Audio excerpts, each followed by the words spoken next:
Hi, my name is Christopher, and I lead, as you've heard probably now twice, accessibility with Google. And what I want to share is some thoughts on inclusive innovation, but with a purpose. Really, it's about, like I said, higher. Or I can hold it.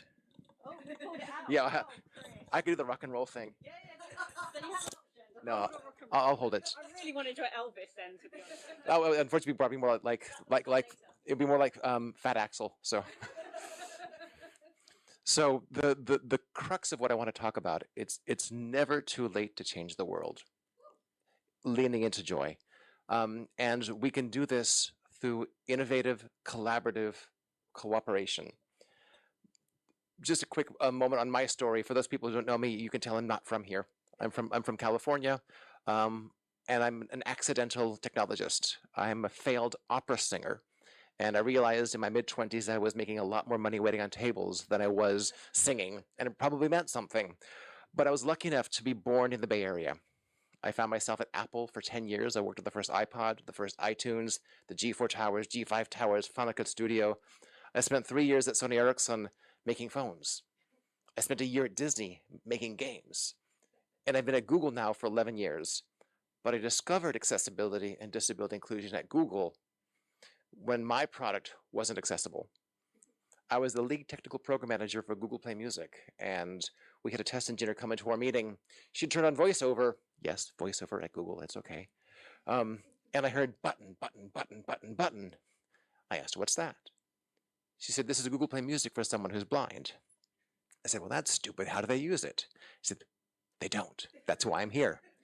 And that was my introduction into technology, 18 years into my career. Wasn't a factor of anything that I was, of anything that anyone that I knew.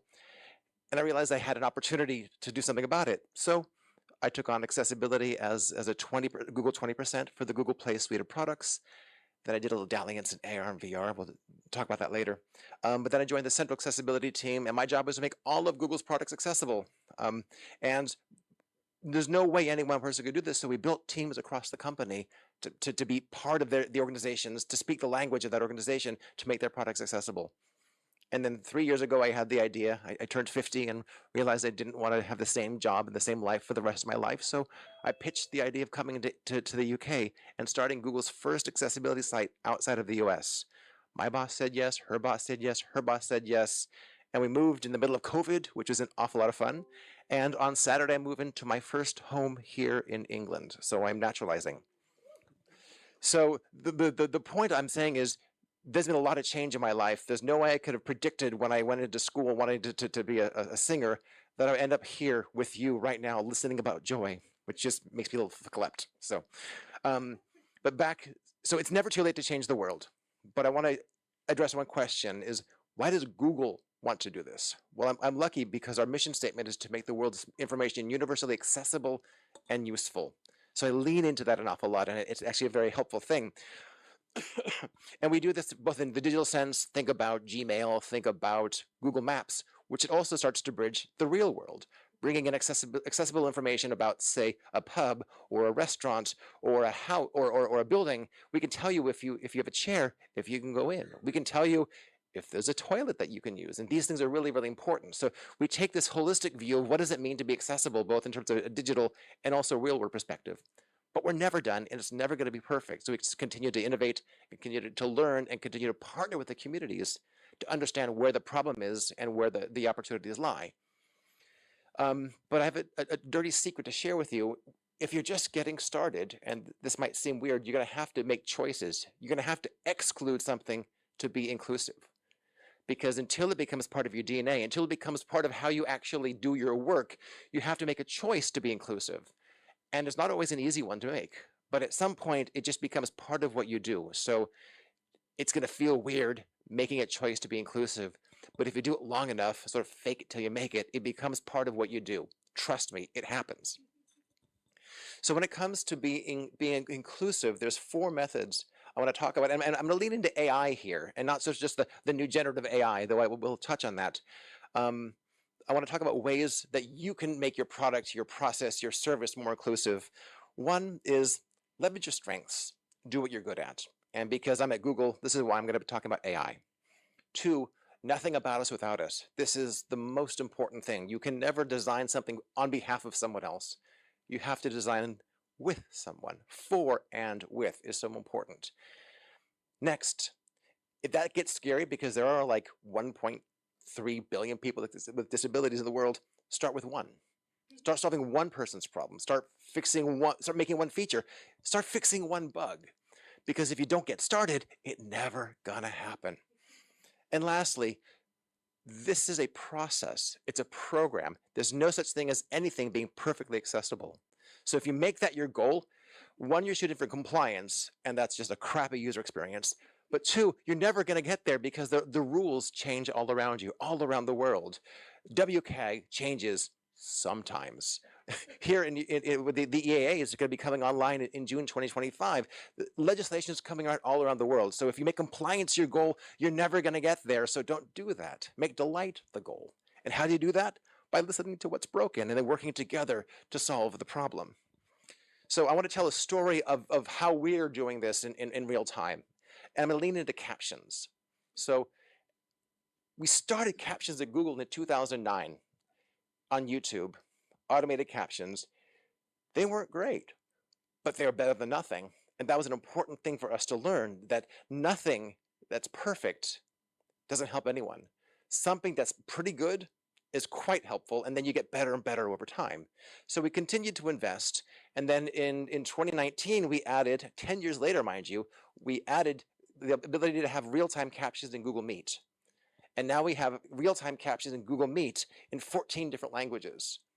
And we've even, thanks to some of the new generative AI abilities, had the ability to have interlanguage translation. So you can translate between 14 different languages. So if you're speaking Spanish, you can talk to someone who speaks Chinese and vice versa and understand each other because of the magic of generative AI. For the record, this is for the enterprise customers and stuff like that. It's not something that everybody gets, but it's really cool and it's really powerful. But I don't want to lean in too much onto the desktop experience because we all live on our phones. I took the overground here and every single person was on their phone. So I'm going to go into that topic. So we have a really cool application called Live Transcribe on Android. It doesn't cost anything, and it provides a real-time transcription in over 80 different languages. And we designed this by one of our engineers who is deaf. He was a 25-year computer scientist. And a buddy of his, they wanted to work well together. So they built the prototype together so that we could work with each other. So here's leverage your strengths, here's start with one, here's nothing about us without us, all in this one application. But then we continued to realize there are more things that we can do with it. So we added the ability to hear sounds. So we have little buttons that come on the bottom. They can say if people are laughing, if there's a crowd, if there's birds. So we can tell you what happens in your world. We could even tell you, if you give us your name, when someone's calling your name. And this is important because say you're in an office and all your colleagues are going to go get a cup of tea and they call your name. And if you can't hear it, you can't be part of the team. And that has an impact in terms of your interaction with the community. The less you're engaged, the less a part of the whole process you are. So we add that. We also, a little later, added the ability to understand what your appliances sound like. So we can tell you when your oven goes off so you don't burn your meals. These things really matter. And as a person who's hearing, it never would have occurred to me that we would have wanted to have an AI in an application to tell us when our oven is going off. But by partnering with the community, that became a feature that's really, really important. So we have this great application. And then we realized there's a lot more that it can do. So think of Live Transcribe as sort of captions for the real world. We now have a thing called Live Caption built into Android.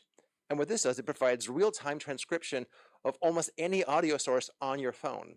So now whether it's a phone call, whether it's a podcast, whether it's a video that someone is sharing with you that you couldn't hear, we can provide a video from someone's birthday party because no one's going to caption a birthday party, but it matters. And then we realize, listening to phone calls are cool, but talking is cooler. So now we even added the ability to sort of message for someone who is nonverbal. So picture this. I'm deaf and I'm nonverbal. I can read the call coming in, and I can type my answer and click send, and we'll generate a voice for you. So now, for whatever reason that I'm nonverbal, I can use the phone just like everybody else. That's kind of the whole purpose of inclusion. Let someone do the same thing as everybody else using the same tools. Well, the neat thing about technology is that it evolves constantly. A couple years ago, we were talking about augmented reality. And for me, this is a really exciting aspect for the future, where you can use a head-mounted display that basically look like glasses and be able to look at someone in the eye and have captions of what they're saying for you, or translation real time. A couple years ago, we actually shared a prototype of this. So I know it works, I've used it, but the hardest part is actually making the glasses that people want to wear that have the kind of battery life things that you like, that you would expect. So the technology is being built right now. This isn't a product, this is a prototype, but it leans into the future that technology is constantly evolving. So we have new opportunities to make everything work for everybody. And the most important thing, though, leaning back into AI, specifically around disability inclusion, it has to be designed in conjunction with the people. It has to be designed in conjunction with people with disabilities. Because if you don't do that, you're going to miss it. You're going to get the wrong, you're asking the wrong questions, you're looking at the wrong data set. So so people with disabilities have to be part of the data. People with disabilities have to be part of the creation of the algorithms. It has to be part of the entire process, just like breathing. And when you do that, you get to create something that can change everybody's lives. I had asked that we have the ability to play videos, so if the tech team is able to do this, I believe in you. If we could please cue the video.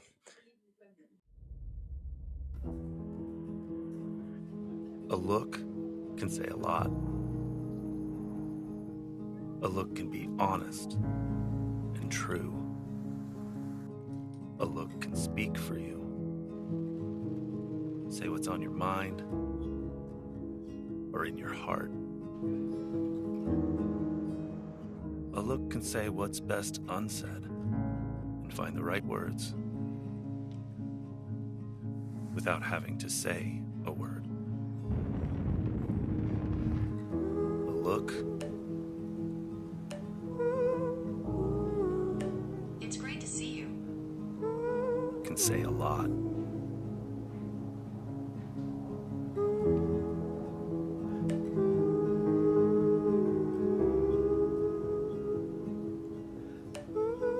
But what I want to demonstrate what this is very, very simple AI. It's using the front camera and looking if you're looking left or right, and allows you to say what you want to say. You pre-populate exactly what I want to do, and you select it. And because of that, you can say exactly what you want. It even allows you to swear, which is an important part of being a person. And if we can be sure that this is what you want to do, you can drop the F-bomb just like everybody else. And that matters because it's inclusion. That matters because using AI, it allows someone who can't speak on their own behalf to say exactly what they want to say, whether your parents want you to or not. Thank you.